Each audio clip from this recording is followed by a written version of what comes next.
이거 시험거리인가? 이거 유혹인가? 이거 분별하는 거 어려운 거 아니에요. 여러분을 주님에게서 멀어지게 만드는 것, 그게 무엇이든지 간에 다 시험과 유혹입니다. 왜 은혜 받은 사람들이 날카롭고 저렇게 차갑게 될까? 기도를 안 했냐? 엄청 했습니다. 모일 때마다 기도하고, 리더는 3시간에서 5시간씩 기도했어요. 은사도 임하고 은혜도 경험했지만 시험과 유혹거리가 생기는 것들을 경험했습니다. 여러분, 우리가 왜 시험에 빠지지 않아야 합니까? 왜 유혹에 빠지면 안 되죠? 사탄을 이기기 위해서 조롱하는 모습을 참기 어려우니까? 아니요. 유혹과 시험에 빠지지 않게 해달라는 주님의 이 기도의 목적은요, 하나님과 더 가깝고 친밀해야만 하기 때문입니다. 사탄의 목적과 목표는 하나예요. 여러분을 주님에게서 멀리 떨어지게 만드는 것입니다. 육의 만족은 열심히 채우고 온갖 영양제와 몸에 좋다는 것은 다 사먹고 다 마시고 내 영혼은 쫄쫄 굶기면서 기도하기보다 기도 받는 게 좋고 유혹에 쉽게 넘어갈 수 있는 그 상태로 존재하고 있다는 겁니다. 삶에 문제가 있을 때만 아니라 아무런 문제가 없고 모든 것이 평안할 때에도, 염려할 것이 아무것도 없을 때에도 아버지 앞으로 언제나 날마다 나아갈 수 있는 사람, 하늘에 속한 사람, 하나님의 나라를 살아가는 사람들, 그들이 크리스천입니다. 안녕하세요. 마일샘 목사입니다. 주님이 가르쳐주고 싶으셨던 주기도문, 기도의 본질, 오늘은 마지막 시간입니다. 주님이 가르쳐주신 이 기도는 하나님의 나라를 살아가는 사람들의 심장이고 핵심이라고 할 수 있어요. 이 모든 것의 문을 열고 마치는 기도의 첫 시작, 아버지, 아빠라고 부르는 자녀와 아버지와의 관계에서부터 모든 것이 시작된다는 것을 우리는 배웠습니다. 주님은 종과 노예의 기도가 아니라 떼쓰고 주문 외우듯 중언부언하는 그런 기도가 아니라 아들의 목소리를 지금도 들으십니다. 딸의 부르짖음을 들으시는 거예요. 하나님과의 관계, 즉 아버지가 누구시냐, 그리고 그 아버지가 아들과 딸을 어떻게 사랑하시며 관계가 회복된 아들, 딸의 기도가 무엇인지 가르치기를 원하셨어요. 응답받는 기도 1, 2, 3, 수학 공식 같은 기도 방법론이 아니라 아버지와의 관계를 통한 아들과 딸의 친밀한 대화가 기도요, 이 땅에서 하늘의 언어를 풀어내는 놀라운 특권이라는 겁니다. 이렇게 아버지와 친밀했던 예수님이 하시는 말씀들을 보잖아요. 언제나 하나님의 영광에만 관심이 있으세요. 언제나 아버지에 대해서 이야기하시는 것을 보게 됩니다. 지금도 수많은 사람들은요, 하나님의 말씀을 읽으면서 오로지 방법에만 관심을 갖습니다. 기도할 때 어떻게 해야 하는지, 기도하면 어떤 결과가 나타나는지, 뭘 받게 되며 착한 일 할 때는 어떻게 해야 하고, 구제와 금식은 또 어떻게, 어떤 형식과 방법으로 하는지, 이런 방법과 형식과 결과에만 관심을 둡니다. 그런데 예수님은 오로지 아버지께만 관심이 있으셨어요. 너희 빛이 사람들에게 비춰서 너희 착한 행실을 보고 하늘에 계신 너희 아버지께 영광을 돌리게 해라. 하늘에 계신 너희 아버지의 온전하심 같이 너희도 온전해라. 구제할 때 오른손 하는 일 왼손이 모르게 해서 은밀한 중에 보시는 너희 아버지께서 갚으시게 하라. 기도할 때 골방에 들어가서 너의 아버지께 기도해라. 중언부언하지 마라. 구하기 전에 아버지께서 아신다. 금식할 때 머리에 기름 바르고 얼굴 씻어라. 은밀한 중에 보시는 너의 아버지께서 갚으신다. 공중의 새도 아버지께서 기르시고 나더러 주여 주여 하는 자마다 천국에 다 들어갈 것이 아니요 하늘에 계신 내 아버지의 뜻대로 행하는 자라야 들어간다. 여러분, 예수님이 아버지를 얼마나 많이 말씀하시는지 보이세요? 하나님 아버지의 영광, 즉 하나님 자신에게 얼마나 많은 관심이 있는지 보이십니까? 예수님은 이 비밀을 열어서 가르치고 보여주고 싶으셨던 거예요. 여러분, 오늘 이 영상을 우연히 발견하셨을지라도 이 메시지를 그저 유튜브에 떠도는 수천 개의 설교 영상 중에 지나가는 하나의 컨텐츠로 소비하지 않기를 바랍니다. 이것이 하나님께서 여러분에게 하고 싶은 음성이라는 그런 감동이 있으시다면요, 정말 처음부터 끝까지 음미해 보세요. 맛보시고 듣다가 잠시 멈춰서 하나님께 기도해 보세요. 하늘의 문을 열어달라고 놀라운 기름 부음과 은사와 축복과 재정을 달라면서 다른 어떤 복을 구하기보다 먼저 아버지와 막혀있던 관계가 뚫리고 열어지기를 축원합니다. 하나님과 끊어졌던 교제가 회복되고 기도 생활이 회복돼서 기도가 즐겁고 영이 살아나며 삶이 회복되기를 예수님의 이름으로 축복합니다. 하나님은요, 아버지세요. 아빠십니다. 이 흐름을 따라서 오늘은 기도 시리즈 마지막으로 시험에 빠지지 않게 하시며 악에서 구해 주십시오라는 기도에 대해서 살펴보겠습니다. 주님께서 잡히시기 전날 밤에 겟세마네에서 기도하실 때 졸고 있는 제자들에게 이렇게 말씀하십니다. 시험에 들지 않도록 깨어 기도해라. 이러한 주님께서도 사역 시작 전에 먼저 마귀에게 시험을 받으시죠. 여러분, 템테이션, 시험이라는 것은 마귀가 주는 거예요. 유혹은 마귀가 줍니다. 왜요? 여러분을 넘어뜨리고 실패하고 일어서지 못하도록 하기 위해서 시험하고 유혹하는 겁니다. 마귀는 예수님을 모르는 사람을 시험하고 유혹하지 않아요. 성령으로 다시 태어난 경험이 없다면 그 사람은 시험과 유혹으로 넘어지는 일이 없고 이미 영이 죽어있는 상태로 살아가고 있다는 겁니다. 마귀는 주님을 사랑하고 싶고 주님께 가까이 다가가려고 하는 사람들을 넘어지게 합니다. 시험하는 자가 이거 널 넘어지게 하는 시험이야, 이거 유혹이야 하면서 다가오지 않고 사탄은 언제나 광명의 천사로 다가와요. 내가 알지 못하고 분별하지 못하도록 은밀하게 다가옵니다. 빛처럼 좋은 모양새로 다가옵니다. 그래서 주님이 깨어있으라고 말씀하시는 거예요. 깨어있지 않으면 넘어진다는 겁니다. 예수님께서 받으신 모든 시험과 유혹도 사실은 매일 우리에게 다가오는 것들과 같은 거예요. 그러나 주님이 시험을 이기시는 모습을 보여주신 것은 우리도 예수님 안에 있을 때 모든 시험과 유혹을 이겨낼 수 있다며 그 모범을 보여주신 겁니다. 오늘 시험에 빠지지 않게 하시고 악에서 구해달라는 기도를 3가지로 살펴보려고 합니다. 첫 번째는 사탄의 유혹과 속임수고요. 두 번째는 마음속으로부터 나오는 악함입니다. 세 번째로는 세상의 악함이에요. 자, 첫 번째로 여러분이 시험에 빠지지 않아야 할 이유와 목적이 있습니다. 여러분, 어떤 교회나 공동체든 심지어 어떤 도시와 나라든지 부패할 때의 특징을 보잖아요. 사람들의 에너지가 안으로만 향할 때 부패하고 썩기 쉽습니다. 어떤 공동체든지요, 안에서 그리고 안으로 응축된 에너지는 밖을 향해야 해요. 교회가 왜 부패하고 썩어갑니까? 주일마다 모여서 예배도 하고 기도도 하고 봉사도 하는데 외부와는 차단된 채 안에서 자기들끼리만 사는 그 세사를 이루는 거예요. 전도하지 않고 선교하지 않고 자기들끼리만 모이잖아요. 결국 그 안에서 서로의 모습만을 바라보다가 부패하게 됩니다. 공동체만이 아니에요. 사람도 다른 사람들과 관계하지 않고 자기 혼자 살아가고 자기 모습만 보고 자기만 알고 책을 읽더라도 혼자 읽고 나눔과 교제가 없고 자기 모습을 보지 못한 채로 많은 지식과 에너지가 오로지 나만을 향하게 될 때 썩는 것과 같습니다. 내 모습을 못 보는 거예요. 세상과 괴리가 생기는 겁니다. 모인 에너지가 나를 부패하게 만드는 겁니다. 교회도 작은 교회일수록 더 밖으로 에너지를 쏟아내야 하는 거예요. 그러면 하나님께서 차고 흔들어 넘치게 하실 것입니다. 저도 20대 때 개척교회를 하면서 이러한 경험들을 많이 해봤어요. 젊은 청년들이 모이는데 밖으로 향하는 방법을 그때는 몰랐어요. 왜 은혜 받은 사람들이 서로를 향해서 날카롭고 저렇게 차갑게 될까? 기도를 안 했냐? 엄청 했습니다. 모일 때마다 기도하고 모두가 1시간 기도는 기본이고 리더는 3시간에서 5시간씩 기도했어요. 제자훈련도 하고요. 산기도도 하고 은사도 임하고 은혜도 경험했지만 사람들이 서로의 모습만을 바라보기 시작할 때 그 안에서 시험과 유혹거리가 생기는 것들을 경험했습니다. 사도행전의 첫 교회의 모습 속에서도 잘 나타나죠. 주님이 승천하신 후에 예루살렘에 모인 사람들이 성령을 받고 그들을 통해 놀라운 일들이 일어납니다. 그러나 그들이 자기들끼리만 모여있고 복음이 퍼져나가지 않고 마치 변화산에서의 베드로처럼 여기가 좋사오니 여기다 텐트 치겠습니다라는 태도인 거예요. 그때 박해받고 순교의 피가 흐른 사건들이 트리거가 되면서 사람들이 전 세계로 흩어지게 됩니다. 그 흩어진 사람들을 통해 하나님의 나라가 확장된 거예요. 우리나라 사람들 참 열정적인 민족이죠. 그런데 우리 것이 좋은 것이요 하다가 그 좋은 에너지로 같은 민족끼리 싸우는 겁니다. 그런데 이를 갈며 서로 싸우던 사람들도 하나가 될 때가 있어요. 언제요? 축구 경기하면 하나가 됩니다. 에너지가 밖으로 향하는 거예요. 아무리 좋은 은사와 달란트가 있더라도 그 힘이 안으로만 향하면 반드시 부패하고 시험에 빠집니다. 저는 이런 모습을 특별히 영적인 사역을 한다는 단체에서 정말 많이 발견했어요. 하나님의 은혜로 귀한 기적과 은사와 사역의 열매가 나타나는 것 같지만 다 안에서만 에너지가 흘러요. 그 많은 능력과 기름 부음이 생명을 살리는 데 쓰지 않고 그들만이 사는 그 세상에서 서로 주거니 받거니 하다가 끝나버리는 것을 많이 지켜봤습니다. 서로 넘어지고 웃고 좋아하지만 실제로 영혼을 살리는 일에 사용되지 않고 오히려 많은 교회와 성도들을 혼란에 빠뜨리고 사람들의 마음을 빼앗기 위해서 하나님의 능력이 사용되어지는 것을 너무나 많이 봤어요. 에너지가 안으로 향하는 겁니다. 또 말씀이 최고야, 말씀 중심을 외치는 복음주의 단체들도요, 그 훌륭한 하나님의 말씀을 그저 지식 자랑하고 그 지식마저 쓸 데가 없다 보니까 이단 분별한답시고 너무 많은 주의 종들과 교회들을 판단하고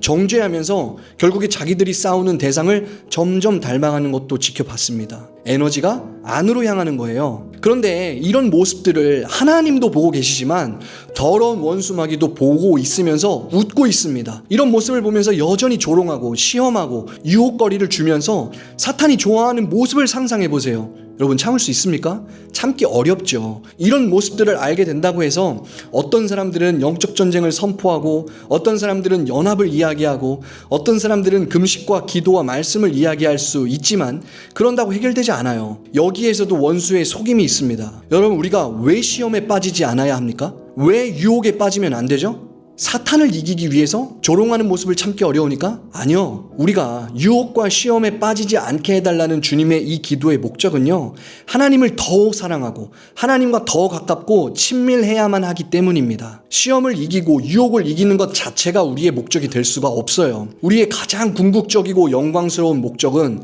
이 땅에서 하나님을 가장 사랑하는 사람이 되기 위함인 것입니다. 하나님의 임재 안으로 더 가까이 들어가기 위해서 우리는 시험과 유혹을 뿌리치고 승리해야만 하는 것입니다. 악에서 건짐을 받고 보호를 받고 하나님께 더 가까이 붙어있고 주님을 더 사랑하는 사람이 되는 것만이 인생의 가장 고귀하고 아름다운 목적인 거예요. 그럼에도 유혹은 우리 삶에 존재합니다. 보이지 않게 다가와요. 유혹이 있다는 것을 알면서도 넘어지고 때로는 이기지 못하고 넘어지는 이유는요, 사탄은 권세와 능력으로 다가오지 않고 언제나 속임수로 다가오기 때문입니다. 사탄의 무기는 속임수예요. 처음부터 거짓의 압이라서 거짓을 앞세워서 여러분에게 있는 가장 좋은 것들을 빼앗고 하나님의 사람들을 넘어뜨려서 일어나지 못하도록 만들기 위한 모든 전략과 전술을 다 사용합니다. 사탄의 목적과 목표는 하나예요. 여러분을 주님에게서 멀리 떨어지게 만드는 것입니다. 그것을 시험, 유혹이라고 부르는 겁니다. 자, 그렇다면 무엇이 시험이고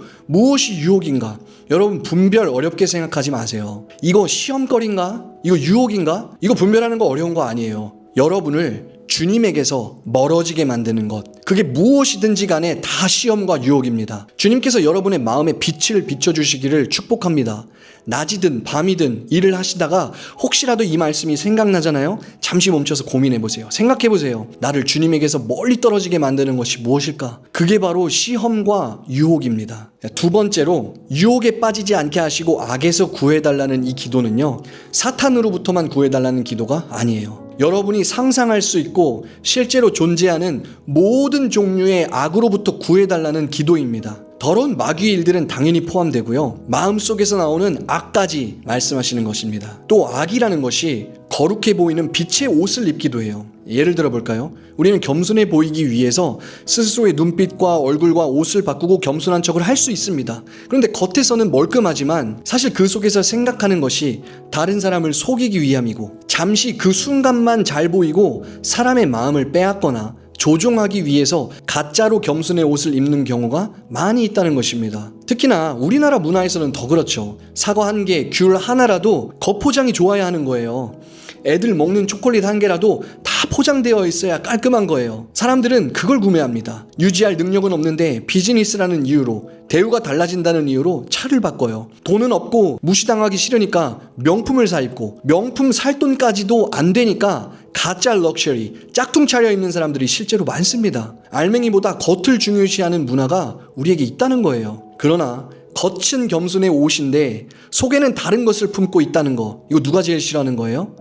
하나님이 가장 싫어하시는 악 중에 하나가 이겁니다. 교묘하게 속이고 겉포장으로 속이고 속임수로 무언가를 할 때 그것이 어둠의 능력이라는 것을 주님은 드러내고 싶으신 거예요. 여러분, 우리 사탄을 기쁘게 하지 맙시다.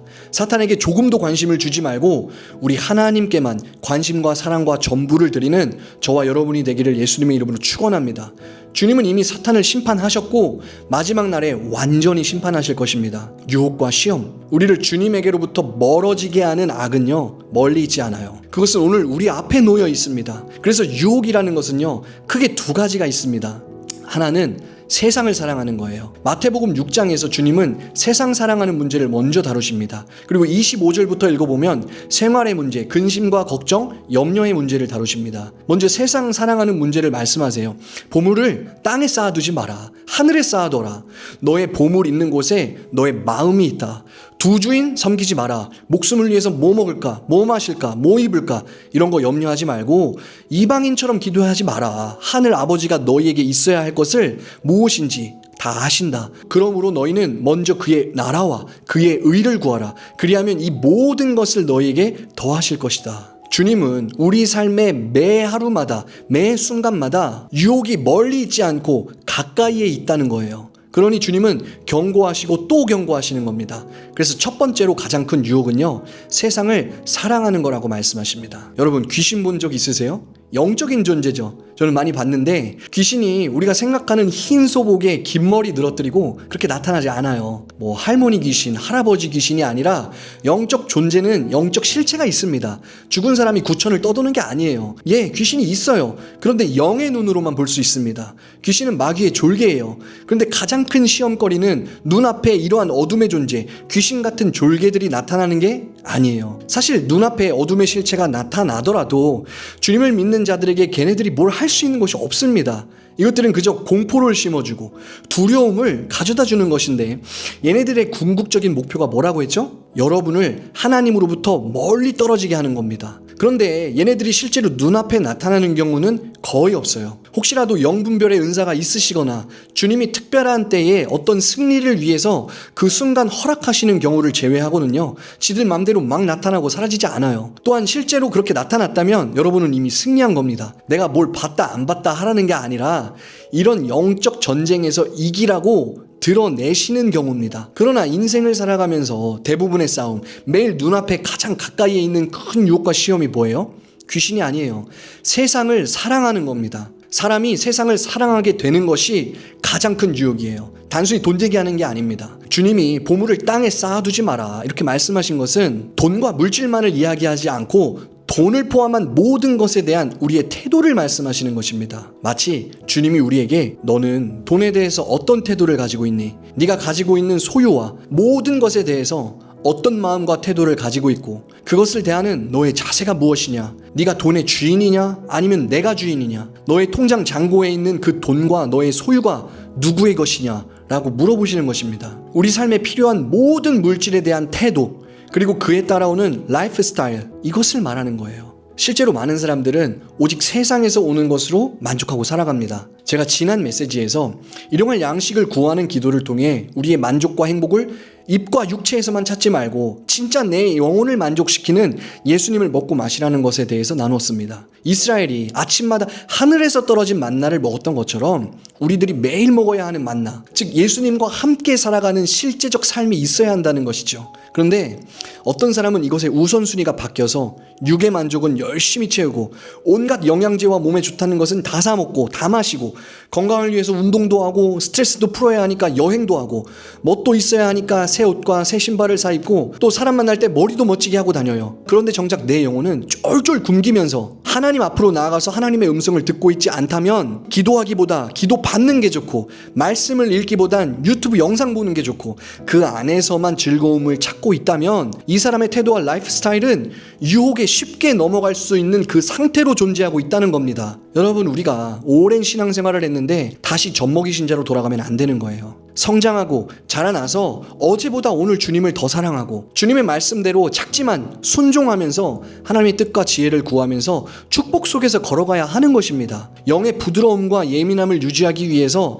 날마다 영으로 기도하고 깨어 있어야만 하는 것입니다. 내 영혼이 진짜 필요한 것이 무엇이에요? 주님이 그걸 아세요. 그런데 반대로 마귀도 내 육체가 진짜로 원하는 것, 내가 어디에 끌리며 어디에 시간과 마음을 쏟고 있는지, 어떤 것에 약하며 어떤 죄에 잘 무너지는지 그도 압니다. 수천 년간 쌓아온 속임수와 어둠의 지혜와 데이터가 쌓여 있어요. 그래서 세상을 사랑하는 것과 세상으로부터 다가오는 유혹과 속임이 여러분의 삶을 집어삼키려고 하는 큰 문제라는 것을 알고 계시는 주님께서 오늘 이 기도를 가르쳐주고 계신 것입니다. 이 기도를 진짜 하라는 거예요. 유혹과 속임, 시험에 빠지지 않고 악에서 구해달라며 주님을 붙잡으라는 것입니다. 오늘 여러분의 관심과 사랑과 마음이 어디에 있습니까? 내 육체와 마음 깊은 곳에서 무엇을 원하며 찾고 소유하기를 원하고 있습니까? 혹시 물질과 재정 그리고 경제적으로 조금 자유롭다면 주인이신 주님의 음성을 들으려 하기보다 아무런 고민 없이 쓰고 선택할 수 있는 그 무엇들,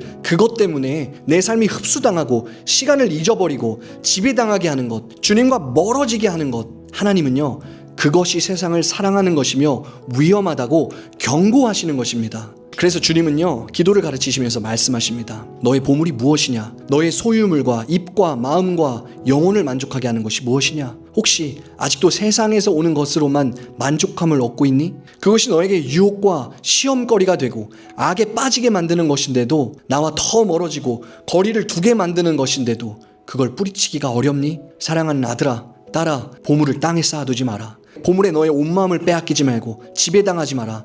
다 썩어지고 결국엔 후회만 남게 될 것이다. 하늘에 쌓아둬라. 그러면 뺏기지 않고 썩지 않을 것이다. 그러면서 하시는 말씀이 마태복음 6장 24절 말씀이에요. 한 사람이 두 주인을 섬길 수 없다. 하나를 미워하고 하나를 사랑하든지, 아니면 하나를 귀하게 여기고 하나를 귀하지 않게 여기든지 두 주인을 섬길 수 없다.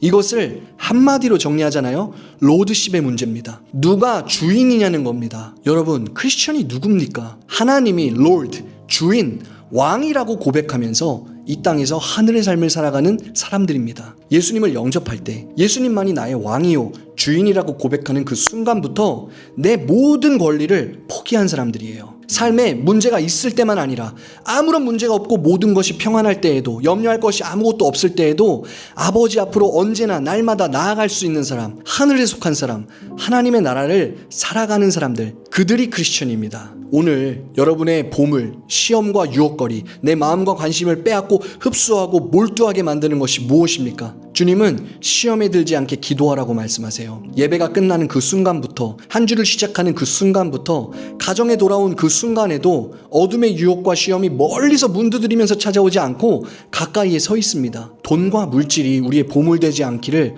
축복합니다. 이기심과 내 것만 챙기다가 마지막 날에 후회하는 그런 인생 말고, 사탄이 모든 속임수를 통해 시험과 유혹거리를 줬는데 유혹이 유혹되지 않는 주님의 사람들이 되기를 소원합니다. 우리가 그런 사람이 되기 위한 지혜로운 방법이 있어요. 그것은 하나님의 테스트를 통과하는 것입니다. 유혹과 시험, temptation이라는 것은 우리를 넘어지게 하지만 하나님이 주시는 테스트, 그것을 통과하면 상급이 있고요. 그 다음 스테이지로 나아가는 거예요. 성경은 하나님의 테스트를 하나하나 통과한 믿음의 사람들을 기록하고 있습니다. 그들이 어떻게 불가능한 상황에서 믿음으로 승리했고, 통과하는 그 모든 과정을 믿음으로 어떻게 이겨냈는지를 찾아서 읽어보세요. 하나님 앞에 겸손히 엎드리고 말씀대로 순종한 기록들을 살펴보세요. 하나님이 여러분을 신뢰하신다면 각자에게 맞는 테스트를 주실 것입니다. 이 테스트의 목적은요, 여러분을 넘어뜨리기 위한 것이 아니에요. 하나님이 여러분을 쓰기 위한 테스트인 거예요. 반드시 통과할 수 있기를 축복합니다. 또 한 가지 지혜는요, 바로 여러분 스스로를 훈련, 트레이닝하는 것입니다. 4년에 한 번 열리는 올림픽에 나가는 선수들도요, 금메달을 따기 위해서 하루하루 땀 흘리면서 훈련합니다. 운동하는 거요, 누구나 할 수 있어요. 그런데 훈련으로 들어가잖아요. 그러면 일반적인 운동이 아니라 메달을 따기 위해서 전략을 짜고 식단을 바꾸고 하고 싶은 것도 절제하고 또 절제하면서 그렇게 훈련에 임하는 거예요. 그 훈련을 통한 노력의 대가로 메달의 순위가 바뀌어지는 겁니다. 주님께서도 저와 여러분을 향한 선한 목적이 있으세요. 그래서 한 사람을 훈련시키고 테스트를 주시며 통과하게 하시고 하나님의 사람으로 온전하게 되도록 우리를 이끌어 주십니다. 이 모든 것의 목적이 뭐예요? 하나님께 순종하고 하나님 한 분만으로 만족하며 하나님이 전부 되시는 인생을 살기 위함인 것이죠. 하나님께서 출애굽한 이스라엘 백성들을 바로 가나안 땅으로 데려가지 않으세요. 광야 훈련소에서 그들을 테스트하시고 트레이닝 하십니다. 바로 데려가실 수도 있었어요. 그런데 그 상태로 그냥 그대로 데려가면 어차피 그 땅에서 다 멸망당할 것을 아버지는 아시는 거예요. 아무리 적과 꿀이 풍부하게 흐르면 뭐합니까? 그 땅에 넘치는 땅이 있고 대단한 것들을 가지고 있으면 뭐합니까? 망하는 사람도 절대로 부족해서 망하지 않아요. 사람은 가난해서 망하지 않습니다. 힘이 없어서 망하지 않고요, 그 힘과 축복을 감당해낼 능력이 없어서 망하는 겁니다. 불을 통제하면요, 강력한 칼과 도구를 만들 수 있지만 통제할 수 없는 불은 모든 산과 모든 나무를 다 태워버리는 거예요. 의사에게 들린 칼은 많은 사람들을 고치지만 어린 아이에게 들린 칼은요, 자기 자신과 다른 사람들을 해치는 칼이 되는 거예요. 그래서 만나를 떨어뜨리면서 주님은 모세에게 이렇게 말씀하세요. 내가 만나를 떨어뜨리고 그들을 시험하리라. 여러분, 시험은 테스트예요. 이 시험을 통과하면요, 하나님의 사람으로 준비되고, 통과하면 하나님께서 주시는 상급이 있습니다. 시험을 위한 시험이 아니라 하나님이 여러분을 축복하기 원하셔서 어떠한 테스트를 삶에 허락하시는 거예요. 아브라함도 이삭을 바치라는 불가능할 것 같은 테스트를 통과했죠. 마지막으로 테스트를 통과하는 순간 아브라함에게 임해 있었던 예언이 뭐로 바뀌죠? 맹세로 바뀌어버립니다. 오늘 말씀을 듣는 여러분 모두에게 주시는 그 하나님의 테스트를 잘 통과할 수 있기를 예수님의 이름으로 축복합니다. 훈련을 끝까지 잘 마치고 하나님의 사람으로 준비되시기를 축복합니다. 오늘도 사탄은 끝없이 저와 여러분을 유혹하고요. 넘어지게 하고 시험에 빠지게 하고 그래서 결국 주님과 멀어지게 하기 위해서 할 수 있는 모든 속임수를 사용할 겁니다. 속을 때도 있죠. 넘어질 때도 있을 거예요. 가지 말았어야 할 길을 걷고 인생의 시간을 멀리 돌아서 그렇게 걸어가는 분들도 있을 겁니다. 그러나 여러분이 주님께 붙어 있고 단순하게 주님께 나아가시면서 오늘 이 기도를 통해 하나님께 더 가까이 붙어 있다면 그것이 작은 빛일지라도 큰 어두움을 물러가게 할 줄 확실히 믿습니다. 우리의 목적은 사탄과 어둠을 이기는 싸움 그 자체가 아니요, 우리의 가장 선한 목적은 유혹을 이기고 테스트를 통과하고 트레이닝을 통해서 주님을 더 깊이 사랑하고 하나님과 실제로 친밀해지는 것입니다. 이 땅에서 하나님과 동행하며 하나님의 나라를 살아내는 당당한 아버지의 아들과 딸로 서는 것입니다. 그런 사람들은요, 어디를 가든 무엇을 하든 어디에 있든 하나님께 이런 기도와 찬양과 감사를 올려드릴 수가 있는 것입니다. 아버지, 나라와 권세와 모든 영광을 아버지께 올려드립니다. 하나님, 나는 내가 가진 것의 주인이 아닙니다. 나는 주님이 내게 맡겨주신 것을 관리하고 있는 아들이고 청지기입니다. 주님이 내게 주신 재능과 능력과 돈과 은사와 지혜와 달란트, 이 모든 것들을 하나님의 뜻대로 사용하고 열매를 맺고 오직 아버지만을 기쁘시게 하는 사람이 되고 싶습니다. 결산할 날이 다가올수록 불안함이 아니라 즐거움과 기쁨으로 하나님과 함께 동역한 모든 일들을 기뻐할 수 있게 하시고 이 모든 것이 주님 것이고 나의 주인도 주 하나님이심을 고백합니다. 시험이 시험되지 않고 유혹이 유혹되지 않는 하나님의 사람 되게 해주세요. 아버지, 아버지의 나라, 아버지의 권세와 능력은 영원히 아버지의 것입니다. 아멘.